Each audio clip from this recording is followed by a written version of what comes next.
ఈ రాష్ట్రంలో బడుగు బలహీన వర్గాలకు అలాగే బీసీ ఎస్సీ ఎస్టీ మైనారిటీలకు ఏమాత్రం స్వాంతన లేదు. ఇచ్చిన హామీలు కూడా ఈ ప్రభుత్వం నెరవేర్చడం లేదు. బీసీలకు ఇచ్చిన హామీలు 50,000 పింఛన్ ఇస్తాను ఇవ్వలేదు. చేనేతలకు 25,000 రూపాయలు పింఛన్ సంవత్సరాలకు ఇస్తాను అది ఇవ్వలేదు. అలాగే ముఖ్యంగా పంచాయతీ ఎలక్షన్ నిర్వహించలేదు. దీనివల్ల బీసీలు చాలా ఇబ్బందులు పడుతూ అనేక ఇబ్బందులు పల్లె గ్రామాల్లో పంచాయతీలు ఎదుర్కొంటున్నారు.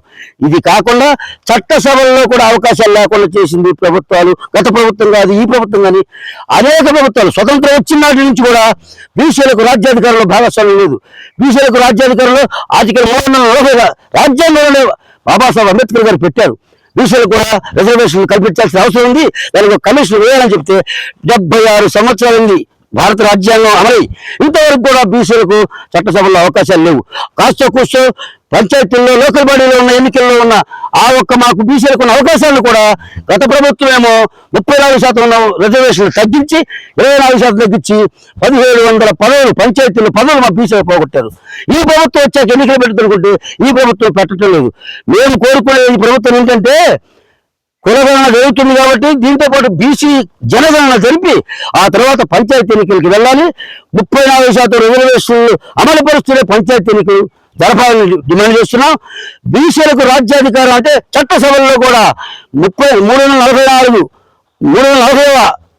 చట్టసభల ద్వారా దానికి 346 బి బెర్తరా సి బెర్తరా పెట్టైనా సరే మాకు బీసీలకు కేంద్ర ప్రభుత్వాన్ని కూడా డిమాండ్ చేస్తున్నాం. రాజ్యాంగ సవరణ చేసి మీరు అనేక చట్టాలు తెచ్చారు. ఈడబ్ల్యూఎస్ రిజర్వేషన్ అని చెప్పి మీరు అగ్రవర్ణంలో ఉన్న పేదలు 10% కూడా లేని 10% ఇచ్చుకోండి. కానీ మా బీసీలకు మాత్రం 60% ఉన్న జనాభాకి ఈ రాష్ట్రంలో కానీ దేశంలో కానీ తగిన ప్రాధాన్యత లేదు. తగిన చట్టసభలో అవకాశాలు లేవు. ముఖ్యంగా ఈ రాష్ట్రంలో 175 నియోజకవర్గాలు ఉంటే రెడ్లు 41 మంది ఎమ్మెల్యేలు ఉన్నారు. కమ్మవారు 40 మంది ఎమ్మెల్యేలు ఉన్నారు. ఇది ఎక్కడ అన్యాయం? అంటే ఓసీలు మొత్తం మీద 45 మంది 85 మంది ఓసీలే కమ్మ కాపు రెడ్లు. అంటే మరి 160 కులాలు 150 కులాలు బీసీ పరిస్థితి ఏంటి? బీసీలు 60% వాళ్ళకి మాత్రం 40 మంది ఎమ్మెల్యేలు మాత్రమే ఉన్నారు. ఇది అన్యాయం కాదా? మరి మా బీసీలకు ఎందుకు మీరు చట్టసభలో అవకాశాలు ఇవ్వరు? అందుకే మేము రిజర్వేషన్లు కోరుతున్నాం.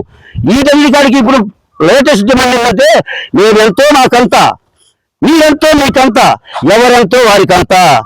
ఇక ఓపెన్ కేటగిరీ వద్దు.